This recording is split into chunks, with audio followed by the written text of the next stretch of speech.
Hi, welcome back to the channel. In this episode, I want to talk to you about what's happening in the Russian economy and specifically the cost to Russia of internet shutdowns. Now, if you've ever tried to log on to do something, you want to check your accounts or do some shopping or just check out what's happening on Pornhub, then maybe you go on your phone or a laptop or a desktop or even the TV. And it's really annoying when you can't get on, when you just see the little timer going round and round and you just think, what's going on? And then suddenly, if you've got children in the house, they start saying, oh my God, the Wi Fi is garbage. Why don't we get a decent Wi Fi? I'm going round to my friend's house. I hate everybody. I don't want to live here anymore. That sort of thing. Well, that sort of thing happens in Russia more than it happens anywhere else in the world. And one of the reasons for that is because the Russian authorities implement shutdowns. And they can do this in a variety of different ways. The old fashioned way is to basically switch off the internet. So basically, instruct the internet service providers who are providing all of the services to everybody to basically not make them available. But that's becoming very old fashioned and a bit too visible, that type of approach. So, what we're seeing these days is a more subtle approach to breaking the internet, whereby the internet speed is throttled to such an extent that you can't actually do anything. And these are much more difficult to trace because it just looks like it's poor service, that it's not quite working. So you might be able to go onto the web page you're looking for, but it doesn't work. It just hangs there. You just see an image and you can't actually do anything. And this is actually quite a serious issue, particularly for Russia. If you have a look at this chart, it shows the cost of internet shutdowns in every year since 2019. So if we go through each of these, you can see that in 2019, the total cost was $8 billion. In 2020, the cost was half of that, of $4 billion. In 2021, the total cost was $5.6 billion. However, in 2022, which was the year when Russia invaded Ukraine, we saw an explosion in the cost of internet shutdowns. In that year, it rose to 24.6 billion, which was more than the previous 3 years combined. And Russia accounted for 21.6 out of the 24.6 billion. So basically, the vast majority of global internet shutdowns in 2022 were down to Russia. Now, before we go on any further today, I want to talk to you about today's sponsor, investing.com. Now, investing.com has a huge database of information, but the most exciting feature is its flagship product, Investing Pro. Now, we're talking today about internet shutdowns and problems with the internet, and I thought it was worth going on to Investing Pro and showing you how you can use it to find ways of coming up with investment ideas. So, if I go into Warren AI, which is basically the artificial intelligence that's built into investing.com, it's like its version of ChatGPT. And if I type in which internet protection companies should I consider? So I'm asking it to do all of the work for me. You can see here that Warren AI has come up with 3 suggestions: Zoom Communications, Clear Secure, and Adira. And it gives me a breakdown. So it's a quick summary. So these are the 3 market leaders. It's saying the upside on Zoom is 43.4%, and earnings per share forecast 93.3%. So looks quite interesting. And the great news is that Joe Blogs viewers can get an additional 15% discount on top of the 55% discount that is currently limited time available. So if you act quickly, you'll be able to bag yourself a discount of 70% and start using this huge database of information. So if you'd like to do that, please click the link on the description below or scan the QR code on the screen now. In 2023, the total cost was over $9 billion. In 2024, it was 7.6. And in 2025, the total cost globally of internet shutdowns was $19.7 billion, which represented a 156 increase compared to 2024. 212 major government-imposed internet outages were recorded across 28 countries, the highest ever in history. In total, there were over 120,000 hours of internet disruption, which represented a 70% increase on the 2024 figure. And that included over 55,000 of complete internet blackouts, over 54,000 of social media blocks. Now, maybe if you've got teenage children, you'll be thinking that sounds quite good. And over 12,000 of throttling, which is when you basically reduce the service so severely that nobody can do anything.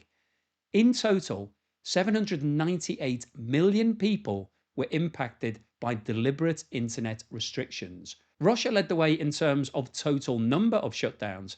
However, Myanmar and Equatorial Guinea both had shutdowns for the entire year. This chart, which is taken from an annual report looking at the global cost of internet shutdowns, shows the countries that were most affected in 2025.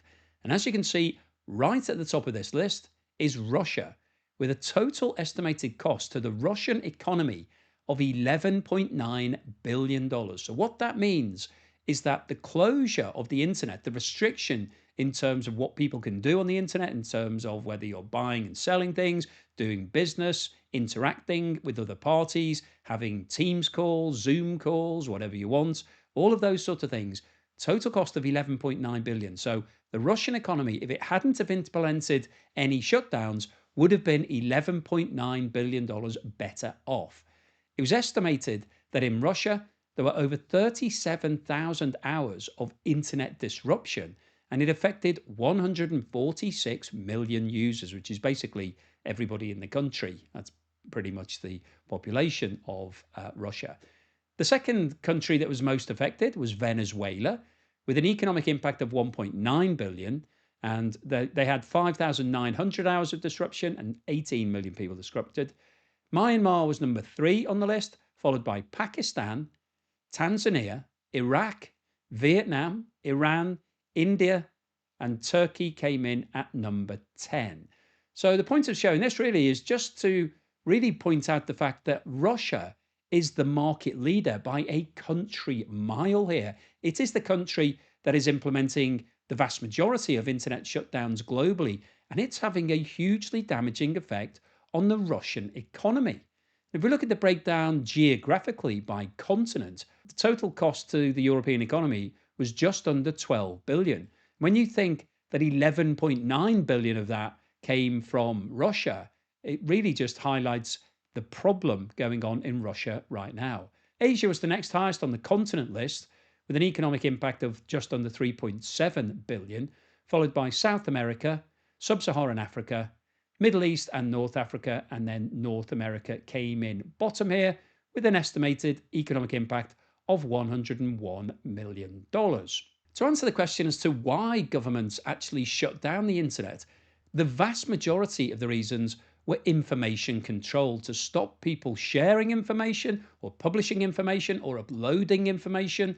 So that's the vast majority. 3/4 of all internet shutdowns are due to information control. The next highest category is conflict, which accounts for around 20%, followed by elections, protests, exams, which is more to do with Asia and Middle East, and military coups. And if we have a look at the geographical breakdown here, you can see that in Europe, which most of this is relates to Russia, the vast majority of the internet shutdowns related to information control. So the Russian authorities trying to prevent the spread of information or people being able to access information or distribute information. So that was the biggest reason. Interestingly, if you look at Asia, you can see that conflict was the biggest single reason, followed by information control and then elections. In South America, it was predominantly information control. In Sub-Saharan Africa, it was predominantly linked to elections. Middle East, North Africa, information control. You can see a little bit of exams in there, the yellow section at the top. And in North America, it was predominantly in response to protests. Now, in terms of which websites and applications are most affected, it's social media. And we have a look at the social media platforms that were targeted during the internet shutdowns. You can see that the two biggest ones were X and Telegram. And Telegram is basically the Russian version of WhatsApp-ish. So it's basically similar to WhatsApp in terms of people share information, send messages to each other, upload videos, all of that sort of thing. So X and Telegram were the two biggest impacted, followed by TikTok, which was closed down in a lot of different countries, then WhatsApp, Facebook, Instagram, Snapchat, Signal, and YouTube. So, apart from Telegram, that's basically if you grab hold of a teenager's phone, you'd find most of these things on there. Or maybe if we're talking about Facebook, maybe it's more middle-aged people. Facebook's basically the old age version of what's now TikTok and Snapchat and all of those sorts of things. But you can imagine if you're a teenager and you're told that all of these things are going to be switched off immediately, including iMessages, then there's going to be a major fallout after that, I can tell you. But the whole point of making this video is really just to highlight the fact of what's going on in Russia. And we look into a bit more detail on the Russian side of things. There was a wave of internet disruption in 2025, which was unprecedented in terms of scale and technical sophistication. Unlike the shorter event driven outages seen elsewhere around the world, Russia's shutdowns were sustained and systemic, combining nationwide blackouts, selective service throttling, and targeted protocol interference. This strategy pushed Russia to the top of the cost by country table, accounting for more than half of the total global economic impact recorded in 2025.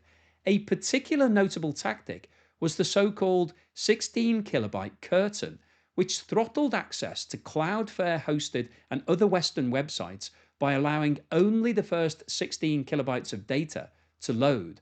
While not a full blackout, this rendered most modern web services effectively unusable, creating widespread disruption while preserving the appearance of partial connectivity. Rather than severing connections outright, this approach functionally isolated Russian users from the global internet while reducing the visibility and political cost of overt bans. Taken together, these measures reflect a broader shift towards infrastructure level censorship, persistent technical precise restrictions designed to suppress access to information, undermine economic activity, and complicate circumvention. Russia's handling of WhatsApp in 2025 stands out as a clear example of an evolving censorship strategy. From mid August, Russian regulators began selectively restricting technical protocols used by WhatsApp, initially targeting voice over IP calling and video functionality while leaving basic text messaging accessible.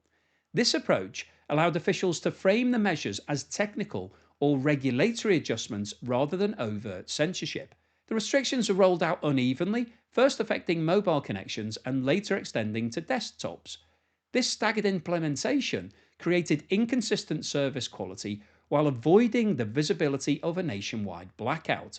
By the final weeks of 2025, WhatsApp had become functionally unusable for many users in Russia. At this stage, authorities escalated the restrictions to effectively block access altogether, with a formal ban appearing imminent. This progression illustrates a broader shift towards soft blocking tactics that blur the line between throttling and outright shutdowns, making censorship harder to detect, measure, and resist. So, the overall summary of today's video is that the internet restrictions that are self imposed by Russia, these are implemented by the Russian authorities, are damaging the Russian economy. So, what we've got here is an indirect impact of the sanctions being applied against Russia because Russia is looking to control the flow of information. It doesn't want information to be freely available all across the web in Russia. And so it's restricting what apps people can use and also when data is available to actually go onto the internet. So this whole throttling exercise basically shuts down the internet without it actually being shut down. It looks like it's working. It just looks like it's working very slow, but you can't actually do anything. You can't upload anything. You can't download anything. You can't view anything. So this is a very effective way of stopping the spread of information, stopping people being able to access information. But the knock-on implication of that is that if you're closing down the internet, then all of the business that's on the internet is going to suffer. And as we all know, these days, everything is online. People are doing commerce online, trade online, buying and selling stuff all of the time. So when you can't get online and do anything, that means that those purchases aren't happening, the trade isn't happening, the business isn't taking place, you can't do conference calls, you can't speak to your staff. There are a lot of problems that are now being caused in the economy as a result of the internet being shut down. So whilst Russia is looking to control information for political purposes, it's damaging their own economy. And this is shooting itself in the foot. We are not seeing this in the majority of countries around the world. This isn't a global event. This is specific to certain countries, such as Russia. And Russia is the market leader, unfortunately, in this area. So I wanted to bring this to your attention, share with you the data from this latest report that shows that Russia is now accounting for more than half of the total economic impact as a result of internet shutdowns and throttling. And Russia is basically the market leader in this globally. It's restricting access to the internet to prevent people getting information and sharing information. But unfortunately, the consequence of that is that it is now damaging the Russian economy. So it's another negative impact for Russia of the sanctions and everything that's going on in the war in Ukraine. So hopefully you've enjoyed today's video, you found it useful, informative and thought-provoking. If you have liked what I've said, then please give me a thumbs up. Please subscribe if you haven't done so already. Don't forget, I'm running my competition at the moment whereby you can win my house located close to the beach in the UK, or £250,000, whichever you prefer. It's another way of supporting the channel, so if you'd like to do that, then please scan the QR code on the screen now or click the link in the description below. Thanks also to everyone that's supported me in other ways. You've bought me a coffee or sent me a YouTube super thanks or signed up as a member or a patron or buy me a coffee member. Thank you so much for that support. Really appreciate it. And here's something to put a smile on your face.